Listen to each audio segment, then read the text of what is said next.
We're getting ready to go here, folks. Yep. All right. There's a meeting here. Yes, Mr. Byrd. Welcome, everyone. It's good to see everybody in the audience. This is a city council work session. It's Tuesday, May 26th, 2026, right after Memorial Day. It was a fantastic weekend. 4:30 p.m. here in the Thomas J. Smith Council Chambers, City Hall, 400 Washington Street. We have several discussion items tonight. First would be the treasurer's report. Mrs. Stuker, how are you? Good. And that's on vacation, so I'm going to fill in.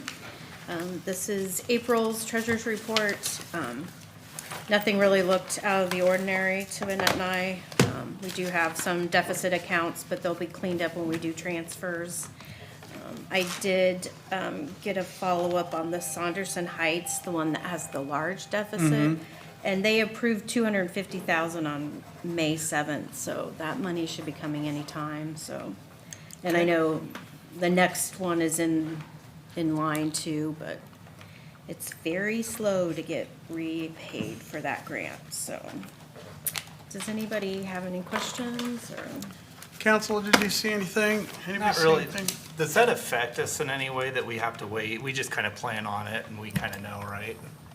Usually we don't have that big a deficits though. I mean, that grant's been going on a while, like, I don't know what's held up all the reimbursements, but we've been struggling for a while. I mean, we'd rather have that money sitting in our bank earning interest, so, Right. because we've spent it, so. Yep. Doesn't sound like any questions there. Thank you, Stephanie. Next up is a Cascade Bridge discussion. Nick McGregor. Drum roll. I'll be up here for a hot second. All right. Hi. Hi, Nick. I think he was the reason. I don't know if anybody's taking the seat. You've used it a few times. Have I? Yeah. During budget? Yeah. Makes it a lot more relaxed. Yeah, a little more casual. Not Yeah. that you have to worry about that with me. So we had a public input session back in April for Cascade Bridge design. And I handed you all a couple weeks ago some of the survey results kind of condensed from the raw data. And so I just wanted to go over a couple of the things that we gleaned from that survey information and then kind of where we go from here. So the most decisive piece of it, so we covered railing, we covered intersection, and we covered some aesthetics. So I'll kind of go over a couple of those areas and kind of the why behind some of this conversation, and then where we go. So railing was probably the most clear from the survey information. There's 4 different options that we presented during the public input session and then also with the online survey. The largest answer that we are going to move forward with is the adaptation of the original railing design. So we won't be able to use the old railing in the new bridge because of all the pieces that go into it. You know, the original steel is pretty rusted, and to plan on reusing it is pretty tough to do. But from a design standpoint, we will move forward with that original look. Kind of the scope on how it fits the bridge will have to move forward. So, you know, how high is your concrete on the one side versus how tall is the actual railing, those sorts of things. So, if you have any questions on that, I can go over them or kind of the. I remember that was a hands-down winner, no-brainer, right? Yep. Yeah. And that, it makes sense. It's, you know, kind of reuse of the existing bridge design, so. The second piece that we need to kind of make a decision, or we've made a path forward on how we're going to do the intersection. But I want to go over kind of the why. So the intersection south of the bridge, the pavement is in pretty big disrepair, and the configuration has lended itself to a couple of issues. You know, several people have hit the Dankwart sign that's in that little triangle area there. So the other piece is that we are touching, with this project, Dankwart and Crapo Park. And in the eyes of SHPO, the State Historic Preservation Office, they see touching the park in any fashion just as historically important as touching the bridge. So to go through this public input session and gather information and opinion we need to talk about it. So I always refer to building this bridge like building a house. You know, do you want a ranch style, a two-story Victorian or a trailer house, right? So you have to figure out what you're gonna have and then narrow down kind of the look and aesthetic of it. So from the survey information, the roundabout was the most liked, but it was also the most disliked. And there was a lot of commentary on the roundabout. The suggestion or recommendation from the Public Works Department is that we focus and move forward with this realigned T intersection with a three-way stop. Now, these are conceptual drawings, and that proved to be a little bit of an issue for people just reading that image and saying, well, the sidewalk's here or this is there. These are just concepts. So once we get into actual design, we'll work through different pieces of how they align with the current roadway and driveways and sidewalk. So is that a problem going forward with that intersection? I think that it one, helps slow traffic down. It brings a presence of you entering the park setting. And we've already had some discussions about doing, it's hard to see, but kind of in that wedge as you approach the park, moving the Dankwart sign that's currently in that triangle into more of a presentable area and do some landscaping around it. Yeah, Council, you can weigh in, but I think my biggest concern was I didn't want what we had before because it became basically a racetrack going into and leaving the park with it being straight through. There was a tendency for, well, at least as a young person when it was open, and until they closed it, there was a tendency to see some speeds up on that thing, so. And that's the information or the response. It's hard to read on that, but in the survey, the information that I provided you, that was the kind of the answer for option one, which is just kind of a realigned of our current configuration. So with that, we're moving forward with this. I call it the J intersection. I don't know why. That's not really a formalized term, but it doesn't really look like a T. It's kind of got more of a curve to it. So those are the two things that I can kind of concisely say that's what we got out of the public input.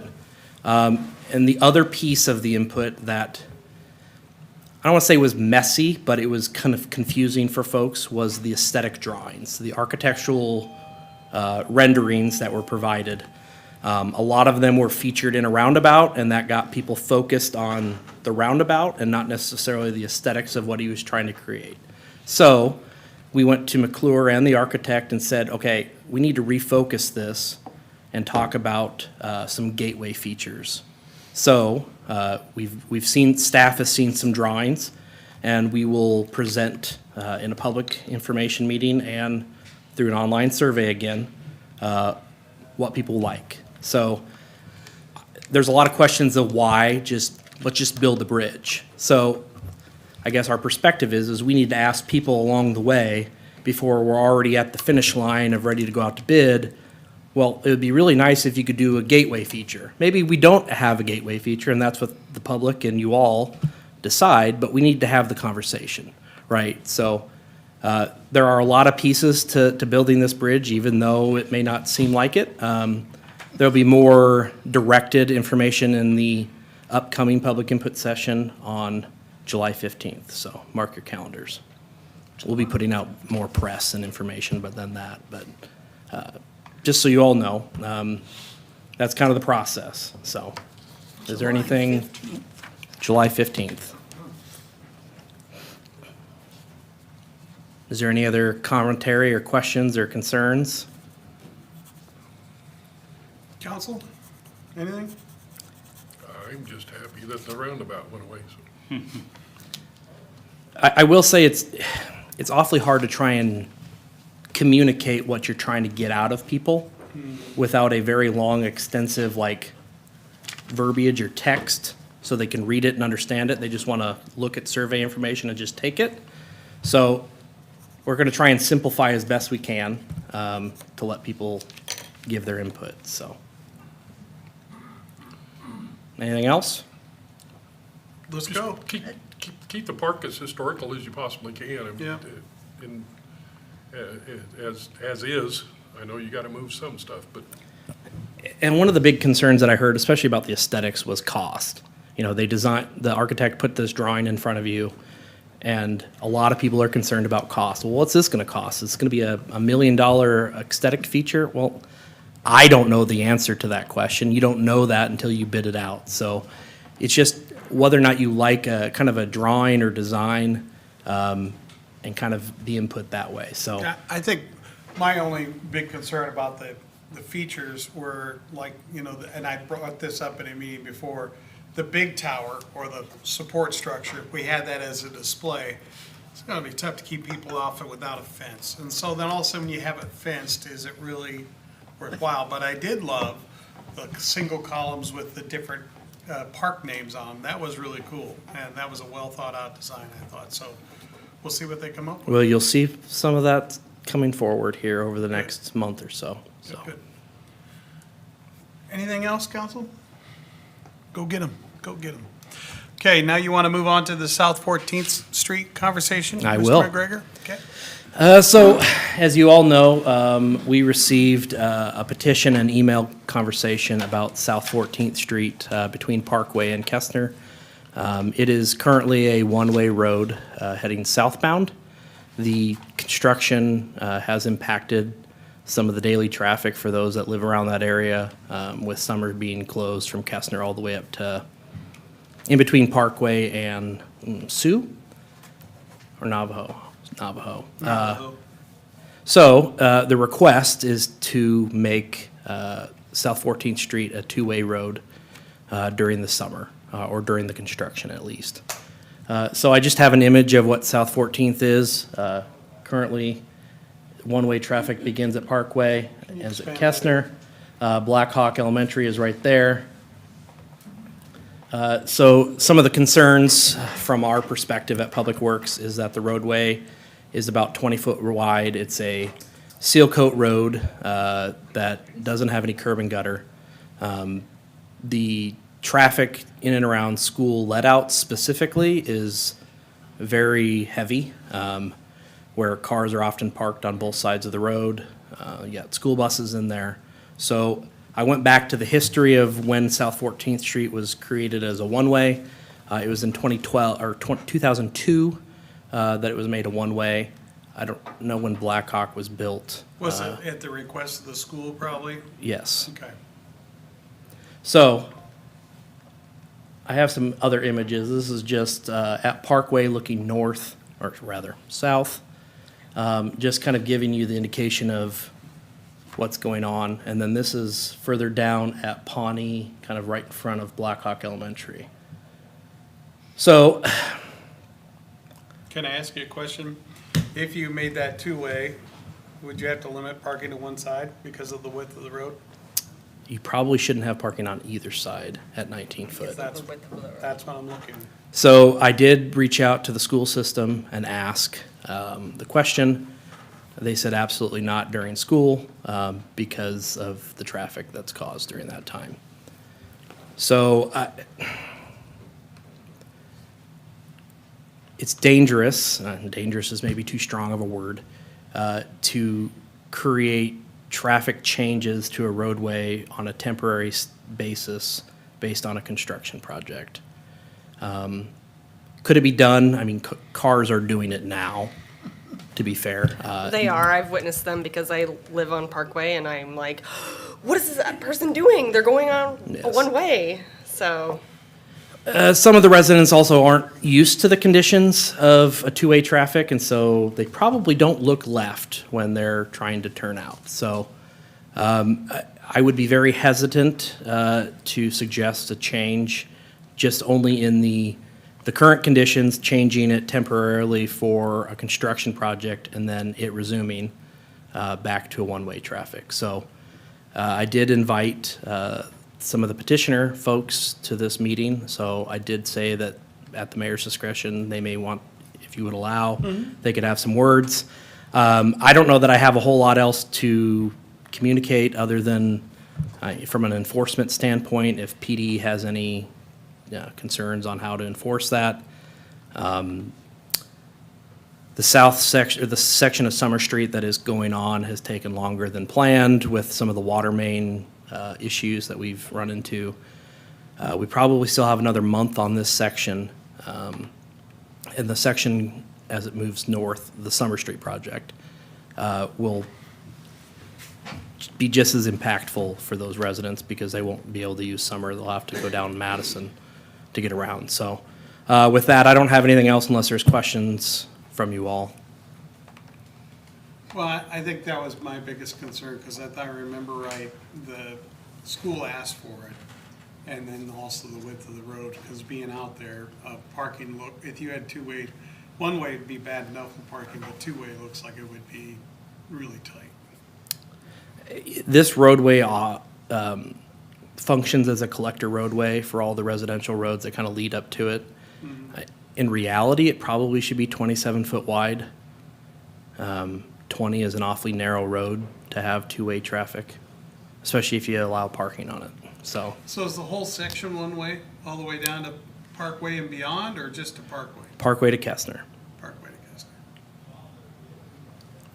So I spoke to somebody that lives on Pawnee today, and she said that, Just to Navajo? Okay, thank you. she said that because of the construction on Summer, she's having to take Madison and loop around and come in, the opposite way. And she said that to her, it was a no-brainer to have two-way traffic while school's out to do it during that period of time. And that way people can get in and out and not have to take the long way around. And that was her opinion. She also agreed that that road's too narrow for the amount of traffic that goes through. She said when school traffic's there, she has trouble even getting into Pawnee, and some cars just won't let you by. So she said, if I ever pick the wrong time to come home, I have to wait in the school line to go to my house.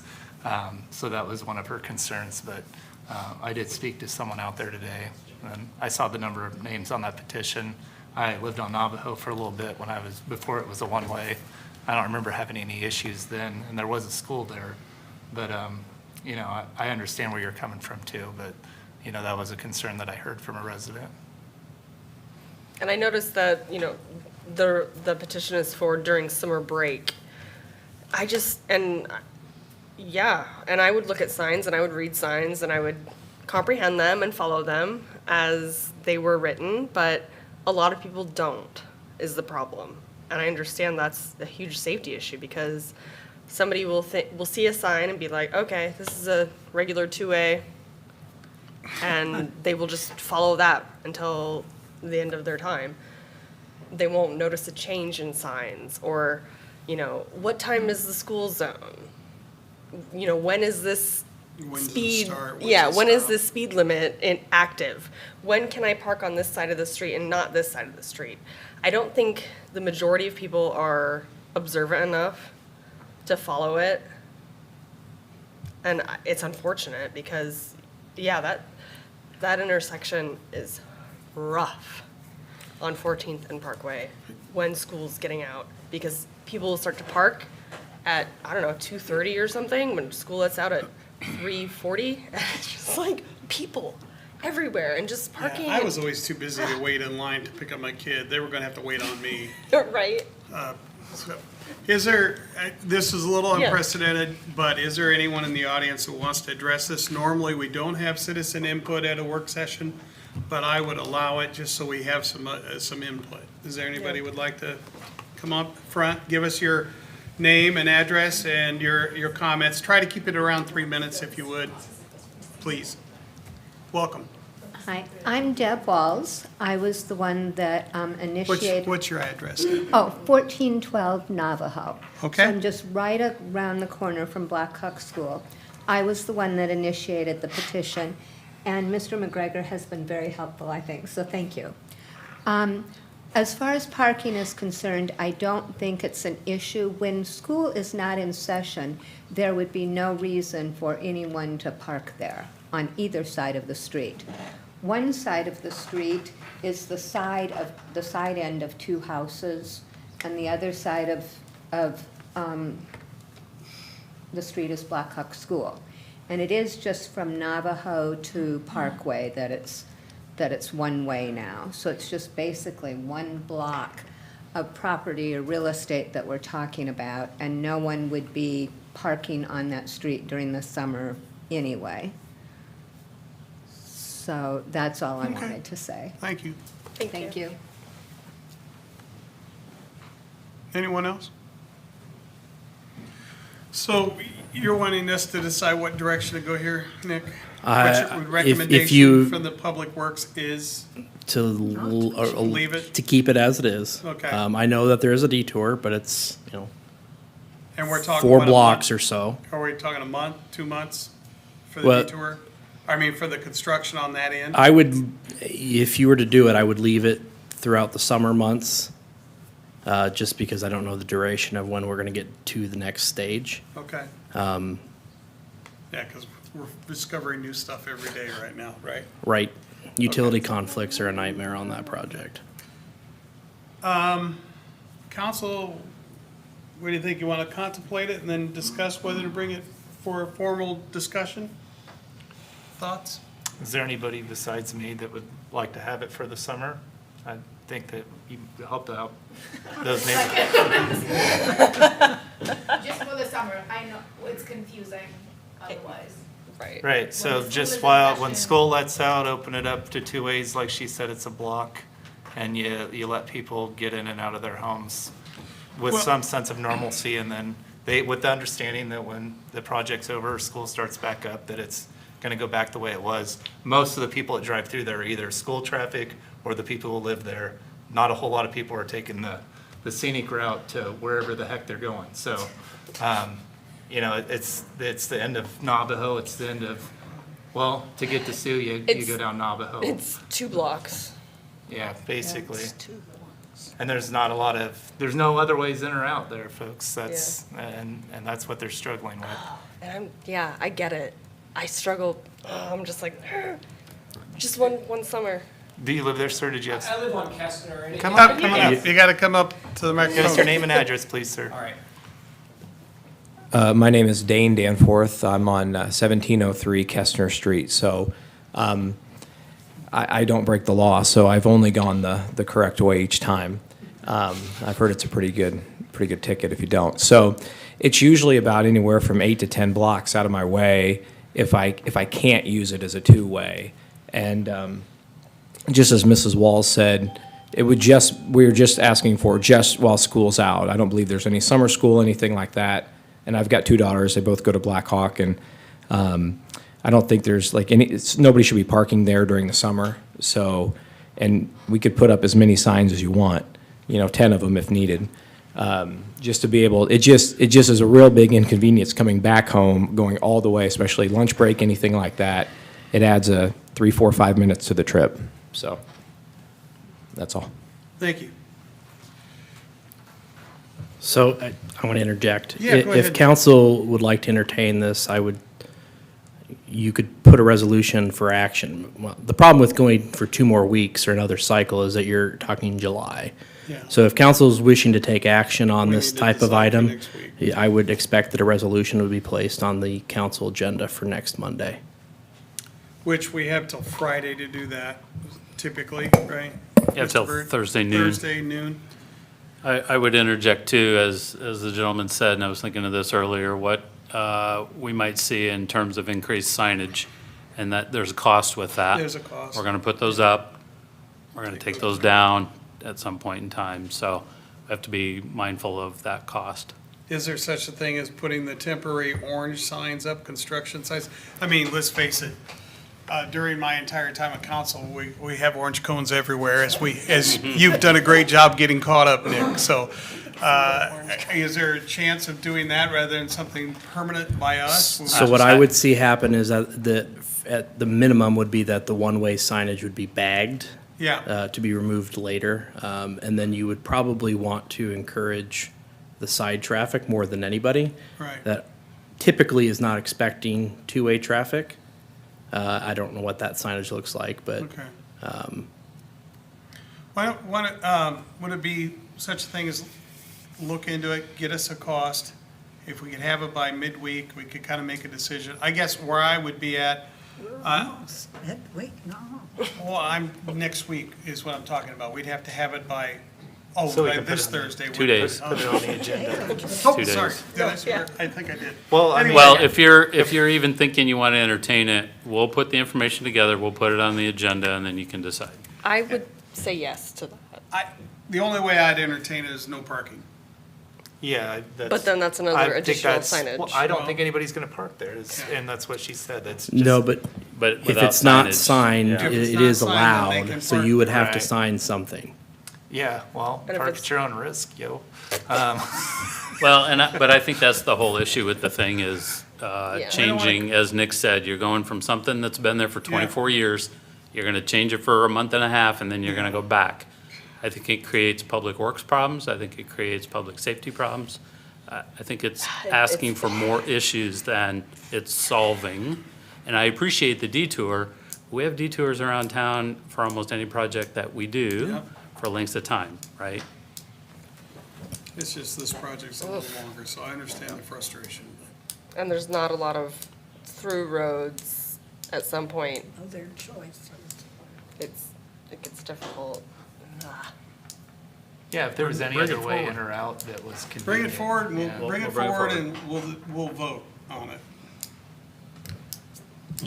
If council, if we get to the council meeting, we decide that, we're not comfortable with the cost and changing it for 2 months, then we'll vote it down.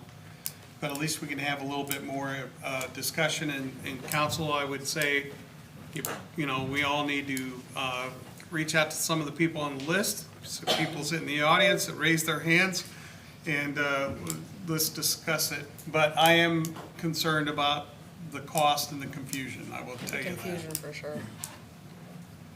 I'd be concerned about that, because I don't want to, we're already short enough with our PD. I don't want them out there having to direct traffic on 2 blocks. And dealing with problems there, right? Because, it's a no-brainer, folks. If we were flush with officers, it'd be something, but we're not. So that's a concern for me as well. We'll bring it forward and we'll vote on it so we can give you clear direction. All right, and so if anybody wanted to come speak at the meeting on Oh, Monday. yeah, they can come back. You are more than welcome Yep, to attend and always. speak up again. Okay? Okay. Downtown parking plan. Kansha and James, you guys dealing with this? Yeah. All right. All right. Good That's evening. Mr. James. Did I pronounce that Yeah, right? that's Mr. James. Mr. James? I promise we didn't actually come here for That- the it South is Mr. 14th James. Street Right? discussion. You all live there? I do But apologize. conveniently, my name is on the petition. Yeah. I do apologize, Zach. I called you James, didn't I? No, you're fine. It's okay. It happens. I'm No, 64, conveniently, I man. am on there, Things slip. and Concha also lives in that neighborhood, and he doesn't live very far from me. Hey, so you had your time. It's very- parking study. Just, Let's just go. very. I just Point of coincidental. order. Yeah, Coincidental, coincidental. yeah. Didn't, but I'm in favor. Just putting it out there. All Okay. right. No, Zach James, Assistant Director, Southeast Side Regional Planning Commission. You want to introduce yourself? I'll probably do most of the talking here. Yeah. Kansha Tiwari, Southeast Iowa Regional Planning Commission. Welcome All both right. to you. Yeah, so we're here to talk about updating or completing a new parking study. We last did, I actually brought this one from last time in 2016, and I was just checking a couple things. So actually, these two on this end of the table were on the council in 2016, coincidentally. I thought as much. You thought as much. You were. So they've been through this before, and I think what we're going to do is pretty similar to what we did in 2016. It's going to be a little bit different, but a lot of similarities too. But did this full update in 2016, and then we did a little interim update in 2019. It was more specifically just kind of evaluating some data in really like a dense part of downtown. But yeah, we're doing this. There's a quote actually as I was flipping through this today, and it said, there's a quote we had in here in the 2016 plan. It said, "Want to solve your parking problem, build a place nobody wants to visit." So I think that encapsulates part of the reason why we studied this in 2016 and why we're studying it again now is because we have a downtown that people want to visit, and it's causing a lot of parking. Maybe not issues, but a lot more people parking downtown. And maybe some issues, some perceived issues, but yeah, it's just creating a lot more traffic downtown, and so we need to evaluate this and just kind of keep an eye on what's going on. So, so really the purpose of this study is we're going to do a lot of data evaluation, data analysis, get some public input, and try to identify some ways to improve and enhance parking in downtown so that we can make it more efficient, make it as convenient as possible, do things for better enforcement. I know that's an issue for the police department. Try and make sure it's safe and secure to park. Make sure it's easy to get from our parking to our destination and vice versa, so it's walkable, so all these things. And maybe find some things too that support the continued growth of our downtown and kind of prepare maybe for some future things that might help any future investment and growth in downtown. So that's what we're doing. The area we're looking at, I didn't bring a map, I didn't bring a presentation, but it's generally the SPID boundaries. Hopefully you're somewhat familiar with that. Just for a general description, I would say that's the riverfront to Central and approximately Division to Washington, probably Columbia, somewhere in that range. A little bit beyond those boundaries. We did add a couple areas for this study that go a little beyond that. So we added south on Main Street to Angular, which wasn't there before. So when the Tiger project got done, there's a lot of parking along Main Street. So we added that little stretch. There's a little spot. We kind of cut off on the west edge of North Hill Park before, so we're going to include the west half there. And then there's a couple apartment buildings and bigger houses that for rent. There's a lot of parking around that block there that we're going to add. And then there was a little cutout on Columbia that we're just going to go straight across and include all of Columbia Street. So that's the area we're looking at, and we've kind of gotten started on this over the last. We actually signed the agreement for this about a year ago, but we had some other projects going on and things happening. But we kind of started diving into this towards the end of last year, early this year, taking some kind of preliminary steps. But we're really deep into it now and working pretty hard on this. So the main three things we're working on right now. Number one is data collection and analysis. So that includes, I would say, some things that are parking adjacent, things like population, economic statistics, things that are happening downtown, understanding growth, land use and development changes. So buildings that have been redeveloped, businesses that are moving, businesses coming in, businesses going out, just understanding what's happening downtown and what's been going on over the last 10 years. Looking at city code requirements, zoning regulations, things like that. Just talked to the finance department last week, got information about parking finances, so expenses, revenues, those types of things. And then the biggest part though is all the information about parking itself. So how many parking spaces do we have? What types of parking are we talking about? Public versus private, on-street, off-street, all those things. So we're not completely done sorting through that, but I did get some stats today from our inventory. So these numbers might change slightly, but the total number of spaces we identified, 3,950 parking spaces, which is a little bit more than what we had the last time we did this. We had about 3,800. So we did expand the area a little bit, but I know there's been quite a few changes actually on the riverfront, Main, Jefferson. So 3,189 of those are public, 761 are private, 1,576 are on-street, 2,374 are off-street, 2,745 are free, and then about just under 900 are paid of some type. So a lot of parking spaces, a lot of different things going on. So we'll do a little more analysis on that and those types of parking spaces. You'll be able to visualize that geographically so you can see where they're at. And then we'll do some other things later this summer. We're gonna wait till Washington Street hopefully is done, get those orange cones out of the way, and do an occupancy turnover duration analysis. So that's where we look and see, how are people actually using the spaces? How long, what spaces are occupied? How long are they occupied? How often do they turn over? That kind of information and data that we'll provide. And then there's a few other just little things that we'll get some information on, signage, street lights, things like that kind of, again, go along with this to understand the whole perspective of parking and what's going on.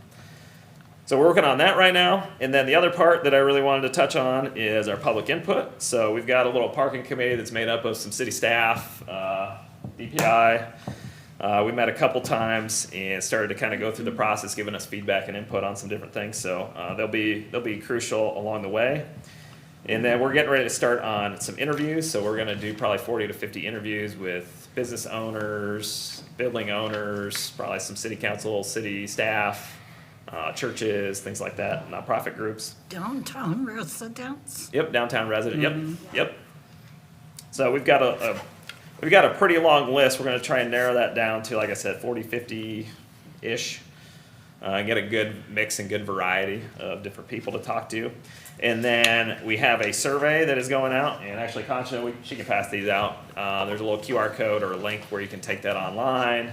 And then city staff will hopefully help push that out. DPI is gonna be pushing that out here in the next couple weeks, so that'll run through the end of June. So we've got about a little over 4 weeks that'll be out. We had 350 survey responses last time. It's probably one of the better survey responses that we've gotten before. And probably, I don't know, Nick's probably got a lot on Cascade Bridge and things like that. Some of these things are just, people tend to have more opinions about. So, parking is something that everybody appears to have an opinion about, so we're expecting a lot of responses on that. And then we will wrap up, I forgot, we're gonna do, this is something we didn't do last time, but we haven't figured this out yet when or how we're gonna do this, but some kind of walking parking audit. So basically we'll be able to walk downtown with a group of people, where we can actually evaluate parking live with people and look at pros, cons, good things, bad things. But also will help us understand kind of what it's like when you're parking downtown to walk from your destination to and from, and kind of get a better perspective on that. So we'll be doing some of that. And then we'll wrap up with, Amy is gonna host kind of a community presentation when we're all done, where we can talk about all this data and information, but also some of the recommendations and things like that. So we're really knee deep into this right now, and this public input is really going to happen over the next month to month and a half. So we wanted to make sure you guys were aware of that and get the word out. And then really the only other thing we're working on in the meantime is actually the end product is some kind of document with all this data and information. So we've started putting that together and just starting to kind of got the format and the layout, and now we're just funneling information into it so that we can present something to you guys and to the community. Hopefully by the end of the year is kind of what our target time frame is. So that's all I've got tonight, unless you guys have any questions or comments or. I guess as a merchant in the 80s, 90s, early 2000s, and late 70s, I will just go on record as saying I would have killed for a parking problem back then, because parking problem shows people living downtown and viability and vitality. So it's great that we're having to deal with it. I do think there is a public perception that we lost parking during the Tiger, and we actually added a few lots, so we actually added parking. Yep. One of the most effective things I've ever seen, I saw another city did this, is they took a thumbtack, a popular block, and they took the average space you walk from Walmart to the front door, and they did a circle. And it's amazing what people won't do downtown and they do out at a mall or it did at Walmart. So, or one of those stores like Target, because I walk forever from Target for Target. So I'm interested to see what your results are on that. It'll be fantastic to see. Also interested to see. It's a fun process. The thought That's an interesting one. that I had was that I would be interested in seeing what the head count is for customers and people that frequent these businesses or opportunities downtown, so that you can see, how many heads are coming through the door, but also see, the parking situation and see how those numbers correlate, and if there is a correlation between them. Because I would assume that some people do want to park right in front of the door, and, but it would be And interesting. some people need to. It would be interesting reason or to. Me too, obviously. Yeah, no, and yeah, so some people are, it's a necessity, but like John said, Saturday morning was super busy down there with the pancakes, and the Ignite Dance was down there, and just I talking had to about that. park in the south lot, can you believe that? Oh, and gosh, you had to I walk. probably, Or, Rob. I probably walked 100 feet or more.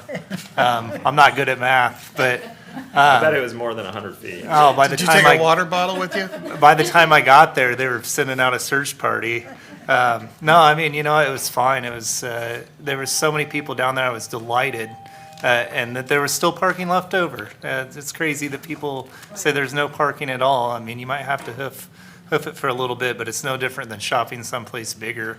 And we're starting to have a downtown feel down here where it feels like a real downtown and a real big place. And we have 24,000 people, and it's awesome that we can have that. And my friend is a maintenance guy at one of the buildings on the corner down there. I'm not going to name names, but he said at night you would not believe the number of people that are walking Jefferson and walking downtown and how many people live down there. He goes, do you know how many people live down there? I was like, I have an idea. And he goes, it's a lot. And they're all outside. So, perspective adds to this conversation when you ask around or you go down there at different times. And just, a lot of people that complain say, there's no place to park down there. I'm like, do you shop down there? Well, no. Well, how do you know? Anyway, I'm on my soapbox. All right. Yeah, I don't want to take every time. We did. Nice plug. We did do that, Mayor, to your point, we did that analysis actually in this last plan. I was trying to dig through it and find it. Yeah.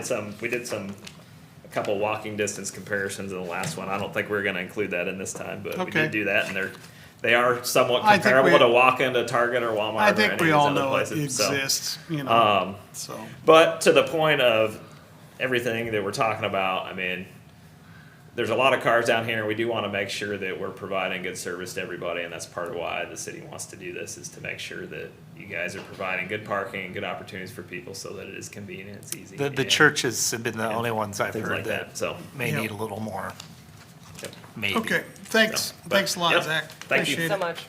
did you want to hand those out real quick? Yeah. Oh, yeah.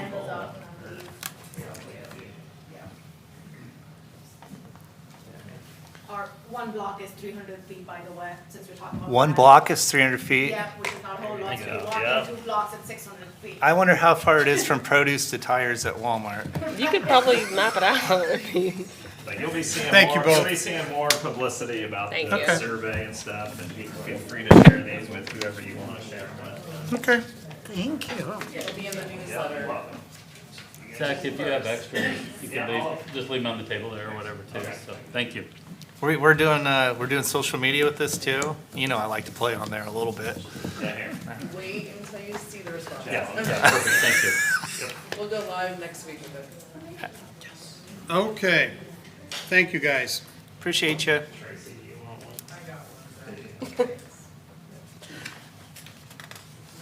Next up is board and commission reports. We'll start with you, Tim. You got anything? Actually, no, not this time. Okay. Annie? I mean, the downtown parking study is basically what, I talked about on my board. Okay. Yeah, and I'm looking forward to it. I think it's needed. I'm gonna be flat out honest. I've been too busy to worry about it. I've gone to a couple, but I don't have a report for you. I'll bring it forward to the next one, Totally fine. because of my real job. Kay, do you have anything? I met with the CVB group, and there are some exciting things planned for the summer, so we expect people to take advantage of those downtown parking places and come to the events. All right. Robert? BRE has their meeting this Thursday coming up, and we've got some fresh blood coming in, it sounds like. So I'm excited to meet some new faces and have people fill some new roles. And, I've been down to the auditorium a lot recently between shows and concerts and the dance recital on Saturday. So I know that they're staying busy and they're giving some of that back. So I appreciate what they're doing. Okay. Next up is appointments. We have appointments listed, but I don't see any. I went through, scanning through. I thought I saw them when I first went through the packet, but I don't see them listed. So does anybody have an update there? No, maybe just Okay, well, then I'll go through the packet and see, but I don't see it. It's not in its normal spot, so. We'll move on. Proposed regular agenda for June 1st, 2026. We have a couple proclamations. First will be for the municipal band. It's their 100th year, another celebration of a 100-year long-term deal for Burlington, and that'll be accepted by Jennifer Arnold. And then it's Pride Month, and that'll be accepted by the Human Rights Commission. very good. Number two will be, Mayor? yeah, go ahead. I've got some comments on that. Okay. Pride Month.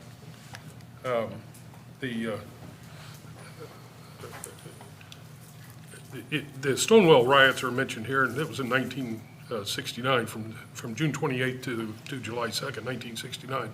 I'm thankful that they happened. There's a lot of brilliant people that we have within our community that fall into the LGBT community and that have been very successful in business, and I'm glad they're here.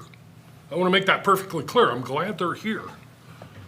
But my concern is that this proclamation is for the LGBTQ plus community, and I want to know what the plus represents. I'm torn when I look on when I look this stuff up, and one of the items I looked up was LGBTQQIAA, lesbian, gay, bisexual, transgender, transsexual, two-spirit, queer, questioning, intersex, asexual, and ally. And then it goes on, you go on to the next one, and they add pansexual, non-binary, poly, fluid, fluffy, gender queer, no gender, fluctuating gender. I don't know what the hell all that means. And I think by putting LGBTQ plus, we're making all of that acceptable. And I want to say there's a woman, her last name is Levin. She identifies as a old guard or old guard lesbian. She admits she's a lesbian. And she is absolutely offended that this is part, that has become part of what she fought so hard for in 1969. And she says that a lot of this has more to do with perversion than it does about gender identity or sexual identity or anything else. She mentioned that in New York City and LA and Chicago, when they have their gay parades, that men walk around with their junk hanging out. And they don't walk down the middle of the road, they're walking right beside where all the families are standing that come to see this. It's pathetic. And the other thing that she says is mentioned that is missing, and that she says that plus is a place setter for, is groomers and pedophiles. She said, and I want to know, is that what we're supporting? With that plus, anybody that looks up any of this information is going to say yes. That's what we're supporting. If we can narrow this to be more specific and to support what was actually fought for in 1969, I'll keep my mouth shut. I'll support it. I'll be happy to support it. I'll be proud to support it. I mean, we have people within this community that do work for the city, that do a fabulous job. It doesn't matter about their gender identity or their sexual aspirations or anything else. They're just people. They're just people doing a wonderful job. And that's what I want to celebrate. Well, I don't want to prejudice them, and I don't want to lump people who may be perverts into a group that they don't belong in, because there's perverts everywhere, Tim. So, someone's opinion might be that the plus allows for you to allow another group of people in. They're very accepting. I don't believe for a second they're accepting of people who are trying to groom or pervert children. You're adding something to what that's not who they are. They're plus because they're accepting of a group of people that's been marginalized, not because they're trying to add to the downfall of society or whatever people perceive that it is. They are just people trying to be accepted, along with the rest of us who are also trying to be accepted. This is our chance to recognize, like you said, the folks that have started the movement to where they are now, and it might have changed a little bit, but so have our parties, so has our politics, so has our government. But we have to remember that they're Burlington citizens doing this. They might invite people from out of town to come attend this event, but these are Burlington people, and we know who they are, and we love them, and we're okay with who they are. So I understand that a label might ruffle your feathers a little bit, and you can't get behind it, but with the people that I know and the people that I care about and trust and love, that I'm perfectly fine with it. I also know there's a lot of prejudice within Can I the interrupt for community. just a I minute? would like to Can I speak. interrupt for a minute? You interrupted me. I was not done yet. I was still talking, and you jumped in and interrupted me. I wouldn't do that to you, and I wouldn't do that to you other than the fact that you interrupted me. I thought you were done, Tim. I It didn't sounded like you were. I was not It done. sounded like you were. And I want to go on to say, did you know that 10% of the youth in the United States identify as LGBTQ plus in our community? And that, not in our community, but in the United States. 10%, and that 50% of them are trafficked. Or 50% of LGBTQ community youth are trafficked. And that's up to, they're twice as likely and up to 7.4 times as likely to be trafficked as non-LGBT communities. And I would also add that in the What's in your the point? legislation that What's was- your point? I need point of order. That's my point. Let me stop just for a second. First of all, this was originated by the Burlington Human Rights Commission. There's a group of people that worked on it, correct? And they did change the wording from last year's petition for. That I believe you Eh. also were against. Hold on. They did change some wording on the proclamation. And to be honest, when it comes down to it on proclamations, they are at my discretion. And at this point in time, I agree with parts of what everybody's saying. This is, to me, this is not a huge argument. It's a matter of recognizing that every human being has rights. And they have a right to exist and live their life. And that's why I'm going to read the proclamation. It's my call. And if there's crap to be taken either way, I'm willing to suffer it because I do feel it's important. I would feel differently about it if it didn't come through our Human Rights Commission. That's why we have those folks. That's why they serve our community. It's a pretty diverse group. And so, you know, that's where I'm at on it. Anybody that doesn't want to be here for the proclamation, they're more than willing to step out of the room while we're reading it. But I'm going to read it, and that's where I'm at on it, so. Mayor, I would Yes. add, you brought up the Human Rights Commission, and they did bring this forward. They did struggle because of changes even in state law and because of some concerns from last year to try to come up with something And that's why that they changed complied with language. last year and complied with state law because of those changes. Mayor, I might suggest that, I mean, those meetings are open to anybody to Right. come and visit with the Human Rights Commission. Or if you'd like them here for a discussion, we can certainly bring them here too. But either way, the proclamation is due for this month unless there's a willingness by the majority of council to say, hey, look, we want to discuss it or change the wording on it. I'm trusting the commission. We trust the planning and zoning.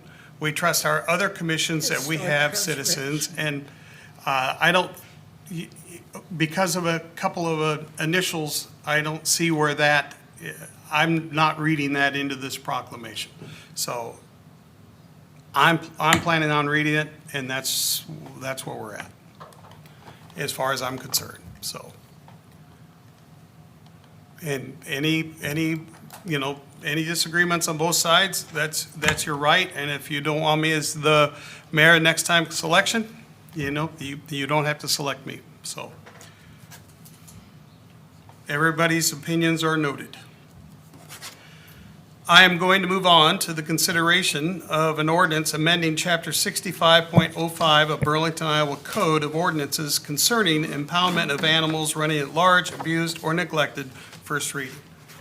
Mr. Byrd. Mayor, we'll have a public hearing on Monday, June 1st, regarding amending Chapter 65.05 concerning municipal infractions for animal boarding costs.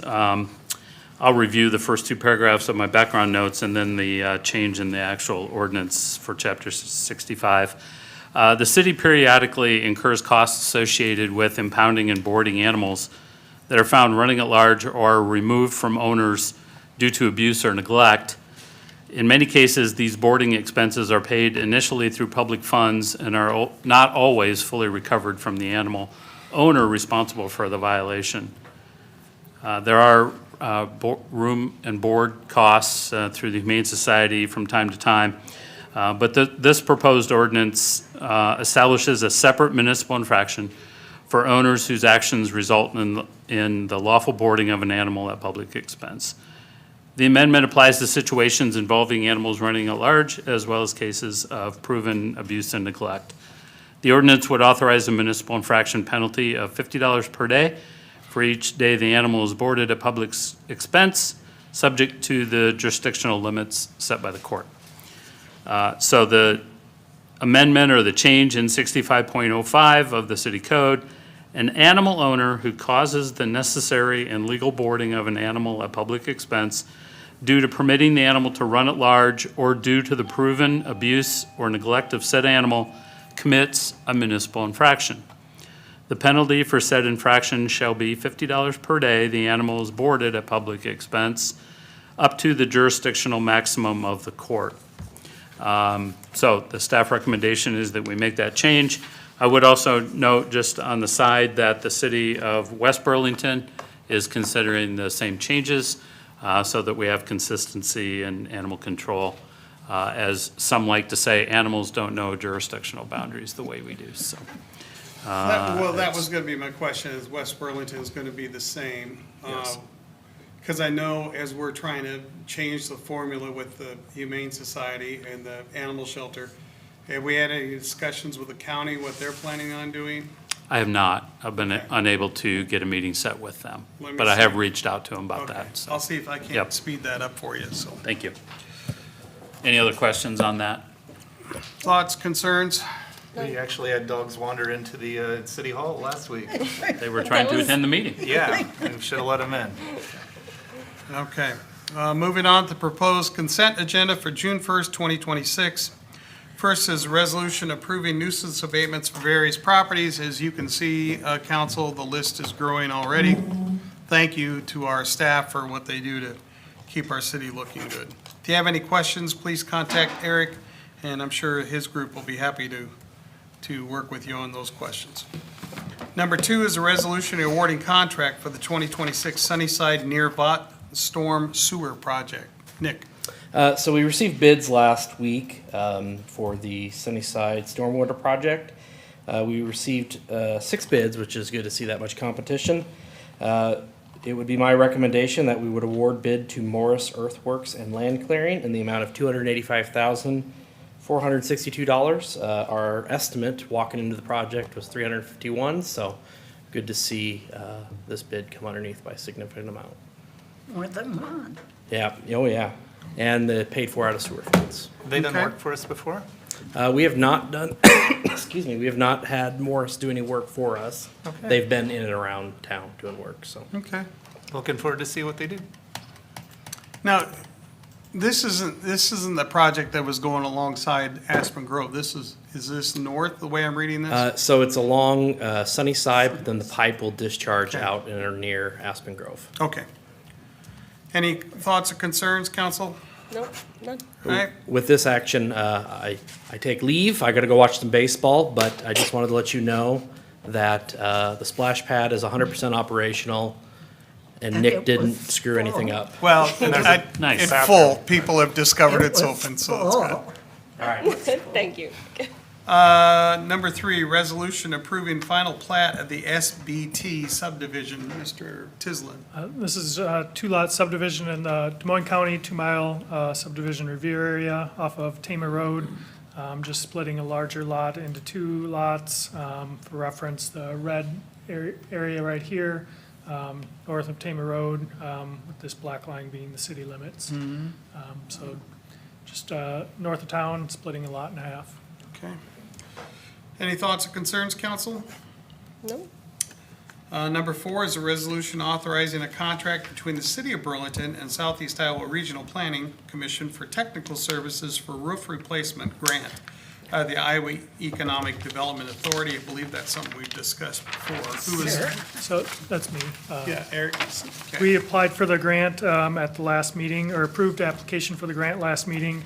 As part of that, to submit with the grant is that if we are awarded funding, that we have a company to do the technical services. Regional Planning Commission has done that in the past, but we put notice in the paper and on our website to seek anyone else that would be interested in this, and they were the only one to submit. So if we are awarded funds for the grant, that they would perform technical services up to, or not to exceed 21,000. Those funds are paid for through the grant program. So this also authorizes them to perform that work if we are awarded the grant funds. Okay. Questions, concerns? Number 5, resolution approving a settlement agreement and release between the City of Burlington and Renosys Corporation, AKA Aquatic Renovation Systems, Inc. Mr. Byrd. Mayor, Renesas Corporation is the Indiana-based company that installed the pool liner in Dancourt Pool. As council knows, we have been in either negotiations or litigation for the better part of a year or two. About 2 weeks ago, we entered into a mediated discussion and have reached this settlement agreement and release. Creates no fault on either party. It remediates or removes the lawsuit and the countersuit by Renesas against the city, and releases each party with prejudice against any actions now or in the future for the sum of $60,000 payable to the City of Burlington. So Good job. staff So you got the figure we were looking for. Yeah. Okay, Yeah. thank you. So staff recommends approval. All right. Thoughts or concerns, council? Not hearing any, then we're setting the date for a couple of public hearings. These will be for June 15th, 2026. First will be consideration of plans and specs for the 2026 Flood Mitigation Public Works Lot Improvements Project. Looking forward to discussing that. And number 2 will be a consideration of sale of property locally known as 2201 Madison, City of Burlington, Iowa, with conditions. And then our future discussion items is going to be our, you get these kind of problems when you have, when you're successful in attracting people to work and live downtown. An animal waste downtown program, and then a mural on the wall of the 400 block of Jefferson Street. And that mural is basically that little parking protection wall that Amy Moyer is heading out something from DPI. So that's our work session agenda. We're going to go around and get last bits from the department heads and then council. Eric, anything else from development? Just want to thank our Parks and Forestry staff for some of the behind-the-scenes work with activity downtown, getting tables to the port, tree trimming some of the trees downtown, and then cleaning up, making Snake Alley even more beautiful with all the activities downtown. So just thanks to the staff that worked on all that leading up to this weekend. Here, here. Okay, Ken, anything from Waterworks today? Tim, anything from wastewater? Brittany, anything from the library? What? Stephanie, anything else from finance? Chief Schaefer? Yes, on Saturday, June 6th, 9 to 11, we're teaming up with the Optimist Club for Cops and Bobbers. It's no fishing license required. If you don't have a fishing pole or worms or anything else like that, we'll provide all that and lunch. So if you know some kids who like to learn to fish or are really good, come on out to Lake Starker. Also like to announce the awarding of 2 grants that we recently received notice on, receiving $52,556 that'll go towards the Southeast Iowa Narcotics Task Force operating costs, and also $5,300 for replacement of bulletproof vests. It basically covers half the cost for this year's replacement of the vest. So much appreciative of the work that was put in behind the scenes to get these grants. Awesome, good to hear. Chief, is Cops and Bobbers catch and release? I mean, going to put those lunkers back in there? Yes, a lot of frogs are caught. Just thought I'd ask. Chief Toops, anything for fire department today? Yeah, 2 quick and to the point mentionings. I don't know if you pay attention to the fire department social media, but we did drop what we're calling like a teaser video. So if you didn't see that, I invite you to go to our Facebook page and check that out. It's a teaser video. There's more items coming with that this week and in the near future, in the coming weeks and days leading up to July 25th. I'm not going to tell you anything more. Maybe at our next meeting I will. My second item is, this is a big week for fire department. I tell my firefighters I'm not going to get out of here without continuing to educate and annoy at this point. On Thursday at 2 p.m. in this very room, we will be opening up bids. They're due by, I believe, 2 p.m. And that's just a big day because we'll start to know the real costs of building the station number 3. So just a reminder there. That's all I got. Everybody think good thoughts. Mr. Byrd, you gonna answer for Nick and yourself tonight? Nick talked about everything he needed to talk about, I think, as far as I know. So, Okay. of course, the pinnacle is the splash pads working. Yep. That's right. Yeah. That's amazing He's because been busy. it was having some issues, and thankfully he's resolved those. So, no, just a couple of things. Chief Schaefer has been working hard, gathering some information on some parking enforcement technology. And I would expect a report from him soon that I don't know if we'll get it to council before he is no longer employed, or if I bring it myself. No, come on, this is generally acknowledged information. But he's got some really good recommendations, and I think council's going to be excited to see those. So hopefully here in a few weeks, or at least in conjunction with the parking study, we'll see some parking enforcement information coming along as well. So, and then the Iowa League of Cities Conference in September. It's never too early to start thinking about that. It's September 23rd. It's in Bettendorf, so it's in our neck of the woods. Easy commute, but housing will go up for availability, I think, on June 1st. So if you are interested, Stephanie will log into the portal and start making reservations. So please let her know if you're interested in attending one day or all the days. How many days is it? 3? 3 2? days. 3 days? Starts on Wednesday. Usually they have some community tours or some longer sessions, and then wraps up Friday morning.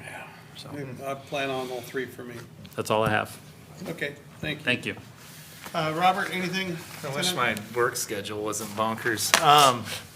No, but I just want to say that every time I drive around or I hear about the good things that staff and all the departments are doing, I'm very proud of all of it. It just makes me happy to be part of Burlington and to live here. And even if I wasn't on council, I'd still be celebrating you. I think that you do a fantastic job, and we're very blessed. So. Ditto. Mr. Scott, anything else? No. Okay. Okay. No, thank you. Mayor Pro Tem. I've got nothing tonight, thank you.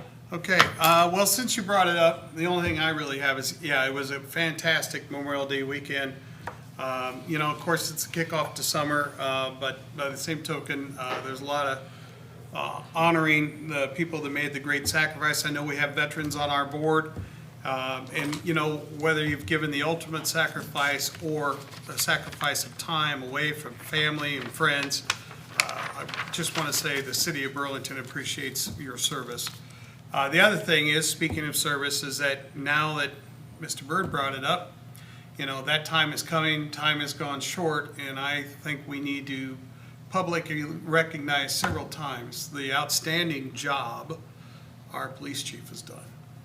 You've done an exemplary job, and I am very proud of your efforts to reshape and reform that department. So I'm going to say that several times so you know when you leave that you're appreciated. Thank you, Adam.